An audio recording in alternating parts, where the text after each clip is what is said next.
नमस्कार, मैं नवीन, समाजशास्त्र का प्राध्यापक, देवघर महाविद्यालय देवघर, इंटरमीडिएट सेक्शन।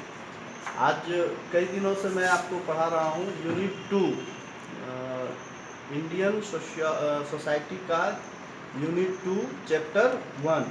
उसमें मैं आपको फैमिली के बारे में बताया था अपने पिछले वीडियो में, कल और परसों में।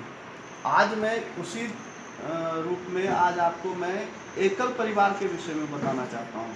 परिवार क्या होता है वो मैं पिछले वीडियो में बता चुका हूँ, लेकिन एकल परिवार और उसके डिमेरिट्स और मेरिट्स ये सब मैं आज बताने वाला हूँ। जैसा कि आप देख सकते हैं बोर्ड पर लिखा हुआ है आप एकल परिवार, जिसको कि इंग्लिश में न्यूक्लियर फैमिली भी कहते हैं। इसका डेफिनेशन है कि nuclear family consist a husband and wife with their unmarried children live under a roof. मतलब एक छत के नीचे एक जो पति पत्नी और उसके अविवाहित बच्चे एक साथ रहते हैं, उसको हम न्यूक्लियर फैमिली यानी एकल परिवार की संज्ञा में बात करते हैं उसके साथ। तो एकल परिवार हमारा क्या हुआ कि पति पत्नी और उसके अविवाहित बच्चे एक छत के नीचे निवास स्थान करते हैं। अब इसमें कई प्रकार के गुण और अवगुण भी देखने को मिलते हैं। जब न्यूक्लियर फैमिली को हम देखते हैं तो उसके क्या क्या गुण हैं, एकल परिवार की क्या विशेषताएं हैं, वो गुण में आप देख सकते हैं। और कुछ अवगुण भी हैं, वो भी मैं आपको एक एक करके बता रहा हूँ। तो गुण में क्या है, एक है कि लो एक्सपेंसेस, कम खर्च में भी एक परिवार चल जाता है। तो उसमें दूसरा क्या है कि can settle at the same small place, ये छोटा जो स्थान होगा वहाँ भी ये सेटल कर जाता है, बढ़िया से रह जाता है।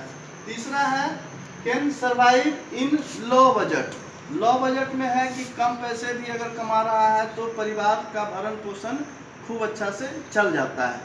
और उसके बाद है गुड रिलेशनशिप, आपस में चूंकि पति पत्नी और उसके अविवाहित बच्चे हैं तो आपस में रिलेशनशिप भी बढ़िया होता है, जिसको कि हम प्राथमिक संबंध बोलते हैं, प्राइमरी रिलेशनशिप बोलते हैं, और वो इसमें ही पाया जाता है। ये गुण है इसका।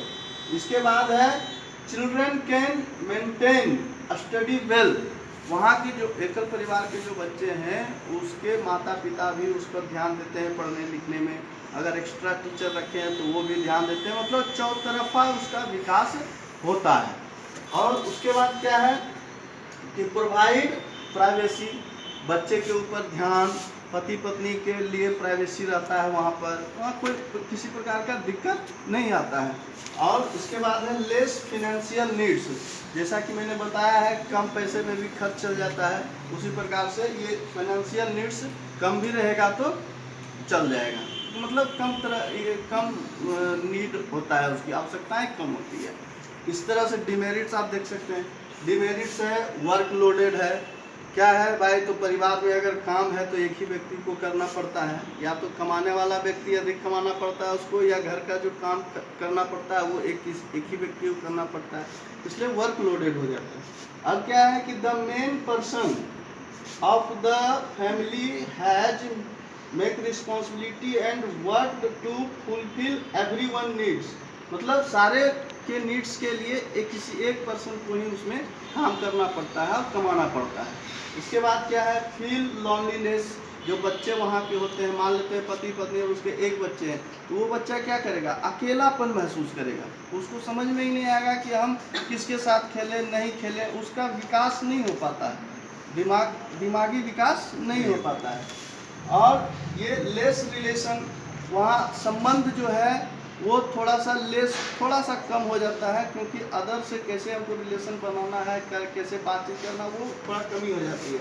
They think in limited area, उनका जो सोच का जो दायरा है वो एकदम लिमिटेड हो जाता है कि हम और हमारे माँ पिताजी और हमारे भाई बहन, बस वो यहाँ तक नहीं समझ पाते हैं। जब आप बड़े शहरों में जाएंगे तो दादा दादी क्या होता है, नाना नानी क्या होता है, ये भी बच्चे नहीं जान पाते हैं, उनको बताने के लिए एग्जाम्पल देना पड़ता है कि क्या है। तो ये बड़े शहरों की ये बहुत बड़ी अवगुण है एकल परिवार की। इसके बाद क्या है, दे थिंक हो गया limited, hardly afford expensive thing, वो क्या करते हैं कि एक्सपेंसिव थिंग को भी ये हार्डली अफोर्ड कर लेते हैं, कम परिवार है। और उसके बाद है losing social culture. Social culture बहुत बड़ा एक दायरा है जिसको कि कम शब्दों में नहीं समझाया जा सकता है।